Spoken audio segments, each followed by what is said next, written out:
Nagawa nga ni Mashiba na matamaan niya agad ng isang puntok ni Marcos Rosario na binutas niya agad ng dibdib dito na hindi nga rito sinunod ni Mashiba. Ang plano nila ni Coach Toho na uubusin ang lakas ni Marcos na si Mashiba ang unang sumugod sa laban. Simulan na natin mga kanakaw. Pinakita na nga rito ni Mashiba ang kanyang figure jump at pabitaw na siya ng figure kay Rosario. At sinimulan niya na.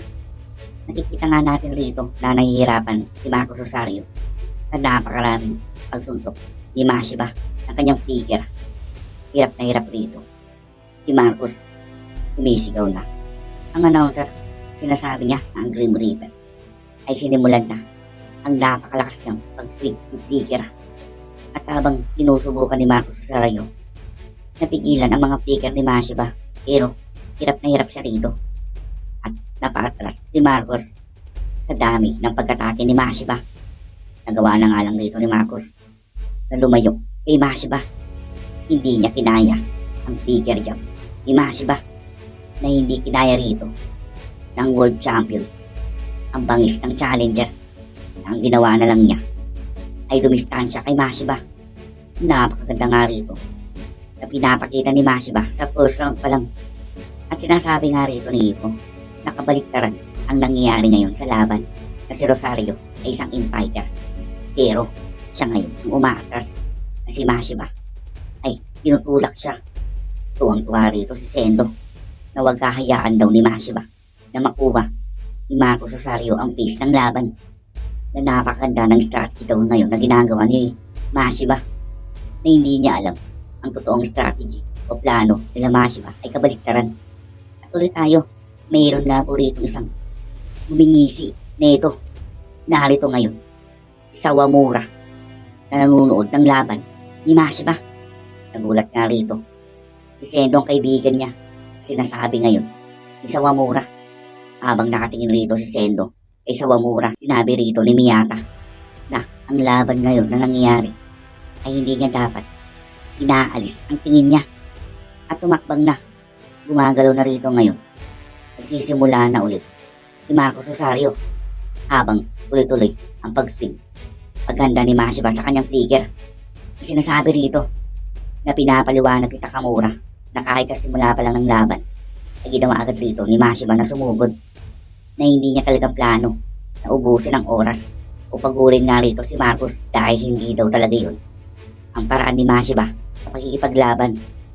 Kaya nung una pa lang daw ay sumugod agad rito si Mashiba na pinapaliwanag rito ni Takamura na ganoon rin si Marcos, na si Marcos naman rito ay mamadaliin ang laban na parehas na rito ang dalawa na iniisip. Kaya iniba rito ni Mashiba ang kanyang plano. At tuloy tayo. Nasabi nga rito ni Takamura na yun din ang uli na pagkikipaglaban ni Marcos Rosario. At sinasabi nga rito ni Marcos Rosario na hindi pa siya nakakapagbitaw ng kanyang pag-atake. Pero si Mashiba ay napakarami ng araw po ritong binitawan na pag-atake sa kanya. Sabi nga rito ni Marcos na ito na unfair nga daw po yun, hindi patas para sa kanya. Ibang klase nga rito ang itsura ngayon ni Rosario na kahit naiinis o inis na inis siya kay Mashiba ay gumingisi siya na parang baliw nga talaga rito. Si Rosario, kitang-kita nga sa itsura niya na kahit inis na inis siya kay Mashiba ay tuwang-tuwa siya rito. Ibang klaseng champion si Marcos. At kitang-kita nga rito ng apat ang itsura ni Marcos Rosario na galit na. Pero ibang klase magalit pala rito si Marcos. Tuloy tayo. Susugod na siya, sabi nga rito ni Ipo. Habang nakangisi nga rito si Marcos ay bumitaw na rito ng pag-atake ng figure ni Mashiba. At pagkabitaw ni Mashiba, sabay ang pagkakbang ni Marcos Rosario para makapasok sa kanya. At nagawa nga rito ni Marcos Rosario na makalapit kay Mashiba. At nung makalapit na rito si Marcos Rosario kay Mashiba, isang suntok pa lang rito ng figure ni Mashiba ay ito, pagkakbang nga rito ni Marcos ay ito ang gagawin niya. Winero niya rito ang kanyang kaliwa habang nasa ilalim ni Mashiba. Kitang-kita naman rito ni Mashiba ang gagawin ni Marcos. At matapos nun Bumitaw nga rito ng isang hook ni Marcos Rosario, pero nagawa rito ni Mashiba na mailagan ang malakas na pag-swing ni Rosario habang naka-cross-leg ang kanilang mga paa. Gigil na gigil nga rito si Rosario. Itong itsura niya, talagang gigil kay Mashiba dahil hindi nga daw patas.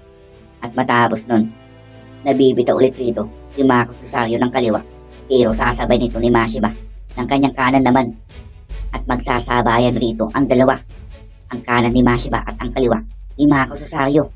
At matapos ng bagay ito, binigyan nga rito ng uppercut ni Mashiba ang champion, pero hindi masyadong tinamaan.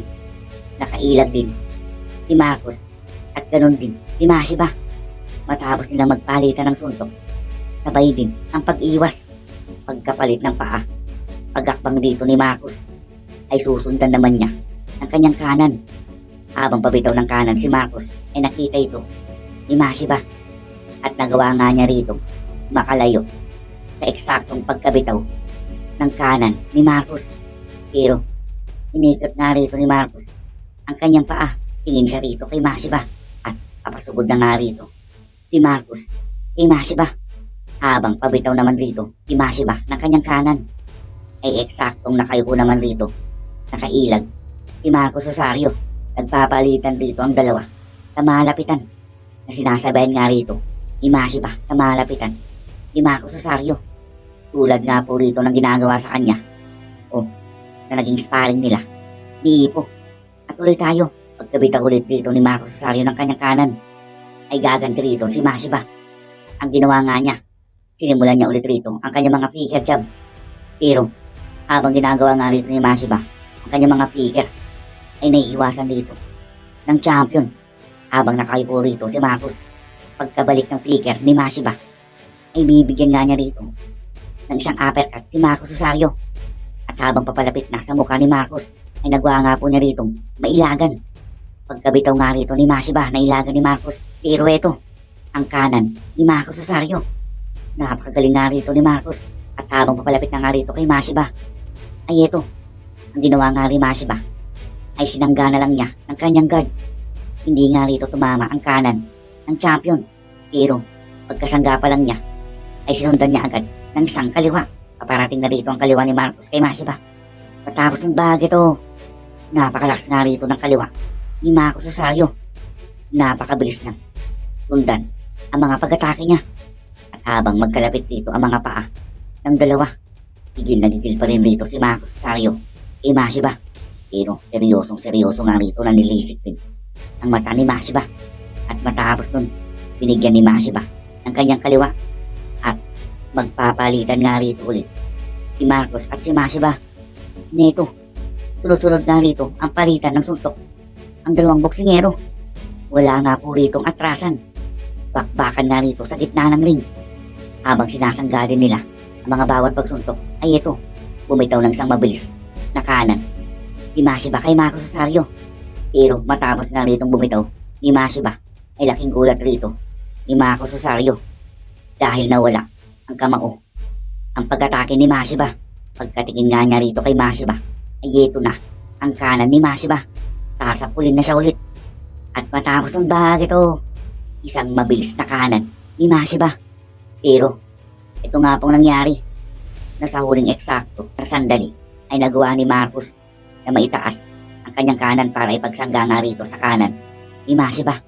Lumaplis lang ito kay Marcos, tumama lang sa kanyang gloves.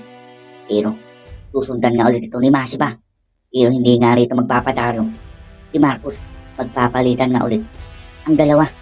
At matapos na po rito ng palitan, napakabangis ng laban. Hindi nga rito inaatrasan ni Mashiba ang champion. Sigawan ang lahat. Gulat na gulat nga rito si Ipo. Ganon din si Kumi. Sinasabi nga na rito ng lahat ng mga manonood na kahit napakalapit ng dalawa na napakaraming lang palitan ng mga suntok ay wala pa talagang solid na tumatama.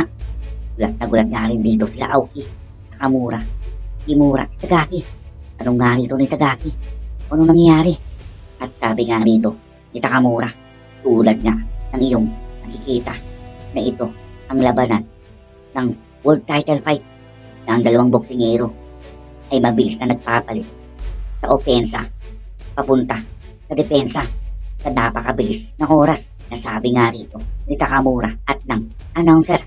Sigawan nga rito ang manonood, tuwang-tuwa sa nangyayari sa pinapakita rito ni Mashiba na kayang-kaya nga po rito ngayon sabayan ni Mashiba ang champion.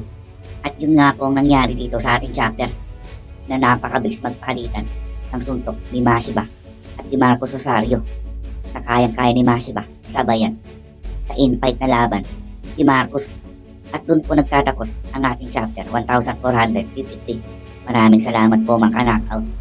At pagkita nga natin po rito, break na naman next week.